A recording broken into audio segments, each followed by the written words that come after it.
You know, a circus dog without a ringmaster Has a hard time learning new tricks. is just a dog, Will. Oh. It's just a dog. And I would be just a dog. Just a smelly, sad Weimaraner.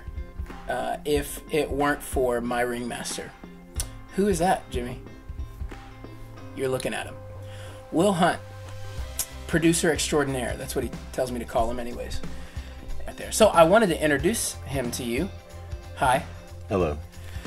And give you a little bit of background on us. And also just dialogue about this whole record making process. Because, Will, for us, we really approach this thing differently. And that was due in large part to your ideas about making records and all that. So first, a bit of background, if you please.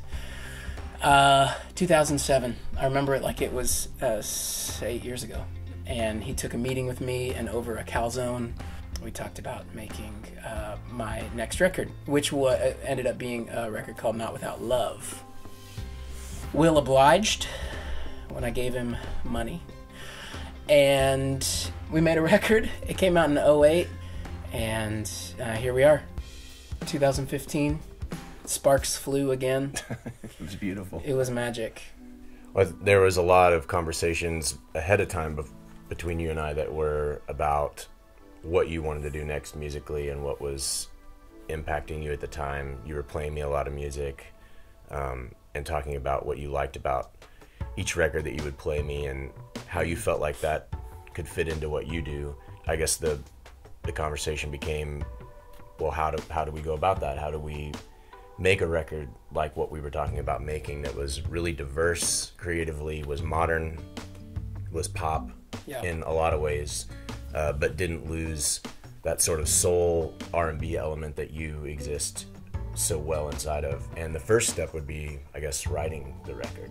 And then it was about, okay, how are we going to go about writing this record? You could do the normal road that you typically did. You grab your acoustic guitar, you came up with a progression, you wrote a song, right? Or you would go to Nashville, have writing meetings, and meet with other writers and write a song in that way, which is similar. But then there's the track writing scenario that most of the pop world is accustomed to, and then there are bands who get together as a band and they come up with a riff or something to play to or to write to, and I kind of felt like all of those scenarios would be good. So we just did it all.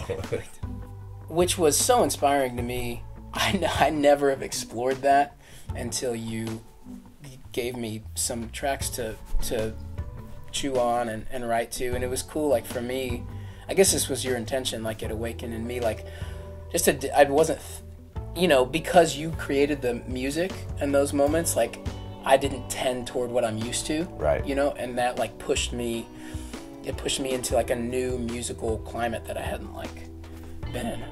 Your facility it can only go so far. Right. You can only do so much with the chords that and the progressions that you're used to, and every musician tends towards a certain thing, a comfort zone for themselves. And so when you take that away and you make it into a completely new environment, then something new that was lying dormant in that artist at the time is allowed to come out. They're not limited by their facility, and I think that's what we saw happen on this record.